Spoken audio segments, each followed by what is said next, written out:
बिस्मिल्लाहिर्रहमानिर्रहीम। आज हमारा क्लास 9 की केमिस्ट्री का 5th लेक्चर है। लास्ट लेक्चर में हमने एवोगैड्रोस नंबर और मोल्स के बारे में डिस्कस किया था और देखा था कि एवोगैड्रोस नंबर और मोल एक दूसरे से कैसे रिलेटेड है। आज के लेक्चर में हम जो चीज़ देखेंगे वो होगा केमिकल कैलकुलेशंस। आपने जो मोल्स के बारे में पढ़ा था लास्ट लेक्चर के अंदर, अब हम उन्हीं मोल्स के कॉन्सेप्ट को यूज़ करके कुछ कैलकुलेशंस करेंगे। जो हमारी कैलकुलेशन जो है वो बेस करेंगी मोल और मैस पे, यानी कि मैस और मोल के दरमियान जो रिलेशनशिप है उसको हम यूज़ करके केमिकल कैलकुलेशंस करेंगे। लास्ट लेक्चर में हमने मोलर मैस को डिफ़ाइन किया था कि मैस ऑफ 1 मोल, जो 1 मोल का मैस है, अब चाहे वो एटम्स हैं, मॉलिक्यूल्स हैं, फार्मूला यूनिट है, जो भी है, अगर आपने उसका 1 मोल लिया है और उसका मैस आप फाइंड करते हैं तो उसका मैस जो है वो मोलर मैस कहलाता है। कैसे कि अगर आपके पास mass of 1 mole of for example sodium है, अब ये सोडियम होता है मेटल है और ये एटॉमिक फॉर्म में एग्जिस्ट करता है, तो mess of 1 mole of sodium किसके इक्वल होगा? हमने कहा था कि अगर आप जो मैस ऑफ एन एटम को ग्राम्स में एक्सप्रेस करें, मोलर मैस ऑफ जो आपका मॉलिक्यूलर मैस, ये जो mess of 1 mole of sodium है, आपने क्या करना है, सोडियम का जो एटॉमिक मैस है उसको एक्सप्रेस करना है इन ग्राम्स। तो सोडियम का एटॉमिक मैस हमें पता है कितना है, 23। तो अगर आप 23 को ग्राम्स में एक्सप्रेस करें, यानी कि 23 के साथ ग्राम्स लिख दें, तो आपके पास वो क्या बनेगा, वो 1 मोल का मैस बनेगा सोडियम का, सोडियम मेटल। यानी अगर आप सोडियम लें जिसका मैस हो 23 ग्राम, तो आप ये कह सकते हैं कि ये 1 मोल ऑफ सोडियम है। इसी तरह जो अगर आप mess of 1 mole of H2O हो, वाटर, तो वाटर जो है वो आपको पता लिक्विड होता है, तो लिक्विड वाटर के अंदर जो आपके पास पार्टिकल्स एग्जिस्ट करते हैं वो एज अ मॉलिक्यूल एग्जिस्ट करते हैं। H2O के मॉलिक्यूल्स होते हैं जो मिल के आपके पास वो लिक्विड वाटर बनाते हैं। तो अगर आपने 1 मोल ऑफ वाटर का मैस फाइंड करना है तो वो भी इसी तरह ही होगा कि 1 मोल ऑफ मैटर जो होगा वो इसके मॉलिक्यूलर मैस के इक्वल होगा, वो मॉलिक्यूलर मैस जो हमने ग्राम में एक्सप्रेस किया होगा, जिसे आप ग्राम मॉलिक्यूलर मैस भी कहते हैं। तो वाटर का हमें पता है जो मैस है वो 2 + 2 हाइड्रोजन है, 1 ऑक्सीजन है, तो वो तकरीबन 18.016 बनता है। तो आगे अगर हम ग्राम्स लगा दें तो हमारे पास क्या बन जाएगा, 1 मोल ऑफ वाटर का मैस आ जाएगा हमारे पास। अब 1 मोल ऑफ जो स्पीशीज़ हैं, एटम्स हैं या मॉलिक्यूल्स हैं, हमें पता है कि उनका मैस क्या होगा। तो अब हम किसी भी अननोन जो मैस है उसके हम मोल्स निकाल सकते हैं, किसी भी मोल्स को हम मैस में कन्वर्ट कर सकते हैं। अब जिस तरह यहाँ पे आप देख रहे हैं कि mess of 1 mole of sodium जो है वो 23 ग्राम है। तो अगर सपोज हमारे पास 2 मोल्स हों, 3 मोल्स हों या 5 मोल्स हों, तो क्या होगा कि आपने सिंपली 1 मोल का मैस में पता है, तो 2 मोल का क्या होगा, आपने जो 1 मोल का मैस है उसको 2 से मल्टीप्लाई कर देना। अगर हमारे पास सपोज 2.5 मोल्स ऑफ सोडियम है, तो 1 मोल ऑफ सोडियम का जो मैस है आप उसको 2.5 से मल्टीप्लाई कर दें, क्योंकि आपके पास 2.5 मोल्स ऑफ सोडियम है, तो 2.5 से मल्टीप्लाई करेंगे 1 मोल के मैस को, तो आपके पास 2.5 मोल का मैस आ जाएगा। इसी तरह अगर आप इसको रिवर्स में कन्वर्ट करें कि अगर आपके पास 23 ग्राम्स जो है वो 1 मोल के इक्वल होता है, इसे हम कहते हैं यूनिटरी मेथड। तो 23 ग्राम किसके इक्वल हैं, 1 मोल के, तो 1 ग्राम किसके इक्वल होगा, 1/23। अब अगर यहाँ पे आपके पास कोई भी मैस गिवन हो, सपोज मैं कहता हूँ कि आपके पास 50 ग्राम ऑफ सोडियम है, तो 23 ग्राम ऑफ सोडियम 1 मोल के इक्वल है। 1 ग्राम ऑफ सोडियम 1/23 मोल के इक्वल होगा, तो 50 किसके इक्वल होगा, तो 50 ग्राम जो है वो आपके पास 1/23 मल्टीप्लाई बाय 50, यानी कि आपके पास यहाँ पे आप देखें ये आपके पास आ गया 50/23। ऊपर आपने मैस इन ग्राम्स लिखा है, नीचे आपके पास मोलर मैस आ गया कि 1 मोल का मैस नीचे, जो मैस आपको गिवन है वो ऊपर। तो ये आपके पास वैल्यू किसकी आएगी, ये आएगी नंबर ऑफ मोल्स कि 23 ग्राम पर मोल जो है वो किसके इक्वल है, 1 मोल के। तो 1 ग्राम अगर आपके पास मैस हो तो कितने मोल के इक्वल होगा, 1/23 ग्राम्स के। और 50 ग्राम जो हो तो वो कितने मोल्स बनेंगे आपके पास, 1/23, और नंबर ऑफ मोल्स आपके पास किसके इक्वल बन जाएंगे, 50/23, mass in grams divided by molar mass. तो आपके पास यहाँ पे एक रिलेशन आता है, number of moles is equal to mass in grams divided by molar mass. तो ये आपके पास रिलेशन है मैस और मोल्स के दरमियान।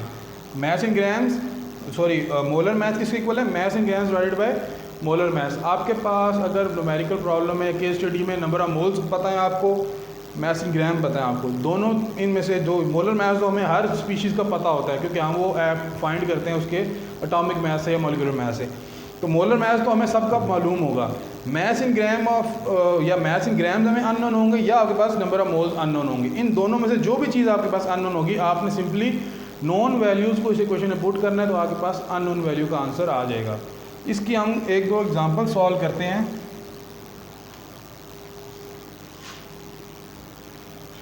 जैसे आपके पास बुक के अंदर एग्जांपल जो है आपके पास 1.5 टॉपिक के अंदर एग्जांपल 1.5a में उसने बोला है कि आपके पास oxygen is converted into ozone, कि ऑक्सीजन जो है वो ओजोन में कन्वर्ट होती है किस वक्त, जब आपके पास थंडरस्टॉर्म होते हैं, यानी जब आपके पास क्लाउडी वेदर होता है और उस वक्त थंडरस्टॉर्म होता है, जो एटमॉस्फेयर के अंदर ऑक्सीजन होती है तो under the action of the thunderstorm यानी जो बिजली कड़कती है उस बिजली की वजह से हाई टेम्परेचर प्रोड्यूस होता है एटमॉस्फेयर के अंदर, और उस हाई टेम्परेचर में जो ऑक्सीजन प्रेजेंट होती है आपके पास वो ऑक्सीजन कन्वर्ट हो जाती है ओजोन के अंदर। तो आपको केस स्टडी दी जा रही है कि oxygen is converted into ozone during thunderstorms, calculate the mass of ozone.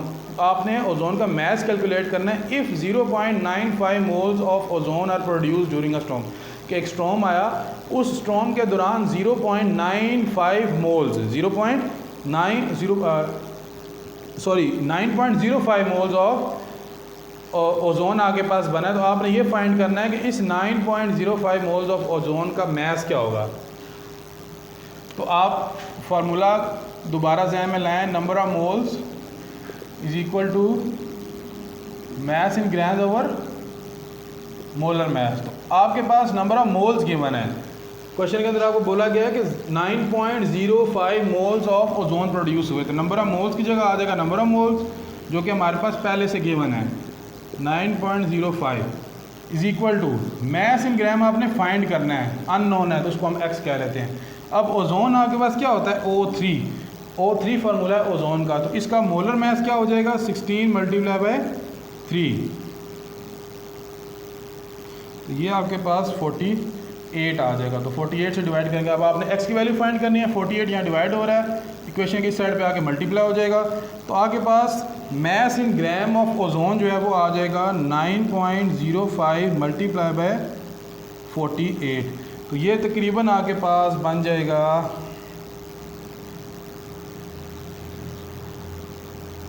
432 grams तकरीबन, या 4 जो बुक में आंसर आपके पास 434.4 ग्राम्स आपके पास ओजोन बनेगी अगर आपके पास ओजोन के 9.05 मोल्स बनते हैं। तो इस क्वेश्चन में आपने देखा कि हमें नंबर ऑफ मोल्स गिवन थे, हमने फार्मूले के अंदर नंबर ऑफ मोल्स, अब आपको दो वैल्यूज़ पता है इस फार्मूले के अंदर, मॉलिक्यूलर मैस पता है ओजोन का और नंबर ऑफ मोल्स गिवन है, मैस इन ग्राम फाइंड करना है। तो आपने नंबर ऑफ मोल्स की जगह नंबर ऑफ मोल्स लिखा, मैस इन ग्राम की जगह मैस इन ग्राम लिखा। अब आपने क्या किया कि जो नॉन वैल्यूज़ हैं उनको इक्वेशन की एक साइड पे ले गए और अननोन वैल्यूज़ को इक्वेशन की दूसरी साइड पे, तो नॉन वैल्यू आपके पास एक साइड पे आ गई दोनों, और अननोन वैल्यू जो आपके पास मैस इन ग्राम है वो दूसरी साइड पे आ गई। सिंपली आपने मैथमेटिकल ऑपरेशन किया, मल्टीप्लाई किया दोनों को, और आपके पास जो अननोन वैल्यू उसका आप आंसर आ गया। तो आपके पास मैस इन ग्राम आपके पास आ गया 434.4 ग्राम्स। इसी तरह अगर आप देखें, सपोज आपको क्वेश्चन दिया जाता है कि आपके पास 100 ग्राम ऑफ वाटर है, तो आप इसके मोल्स बताएं कि 100 ग्राम ऑफ वाटर कितने मोल्स के इक्वल होगा, वाटर के कितने मोल्स बनेंगे। सिंपली आपने क्या करना है, जो चीज़ें जो वैल्यूज़ आपको पता है गिवन है वो आप इस फार्मूले में पुट करें, नंबर ऑफ मोल्स हमने फाइंड करने हैं तो वो वैसे आ जाएंगे। अब मैस इन ग्राम हमें गिवन है 100 ग्राम ऑफ H2O, तो आपके पास यहाँ पे आ गया 100 ग्राम। आपके पास जो नीचे मोलर मैस आएगा आपके पास वो H2O के मैस ग्राम मॉलिक्यूलर मैस के इक्वल होगा, यानी कि आपने इसका मॉलिक्यूलर मैस फाइंड करना है और उसको ग्राम में एक्सप्रेस करना है। मॉलिक्यूलर मैस वाटर का होता है 0.16 और ग्राम में एक्सप्रेस करेंगे तो इस तरह आ जाएगा। तो मॉलिक्यूलर मैस जो होगा वो आपके पास बनेगा 18.016 ग्राम पर मोल। ग्राम पर मोल का मतलब कि ये मोलर मैस है ना, यानी 1 मोल का मैस इतना है, तो इसलिए हमने लिखा है ग्राम पर मोल। तो 18.016 ग्राम पर मोल आपके पास यूनिट बनेगी मोलर मैस से, क्या ग्राम पर मोल। तो ये आपने मोलर मैस पुट किया, इसको आपने सिंपली सॉल्व करना है।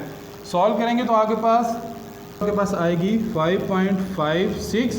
अब ये आपके पास ग्राम है और ये ग्राम आपस में कैंसिल हो जाएंगे। ये मोल यहाँ पे डिवाइड हो रहा है तो ऊपर चला जाएगा तो ये मल्टीप्लाई हो जाएगा, तो आपके पास जो यूनिट बन जाएगी अब नंबर ऑफ मोल्स 5.56 और आपके पास आगे मोल आ गया।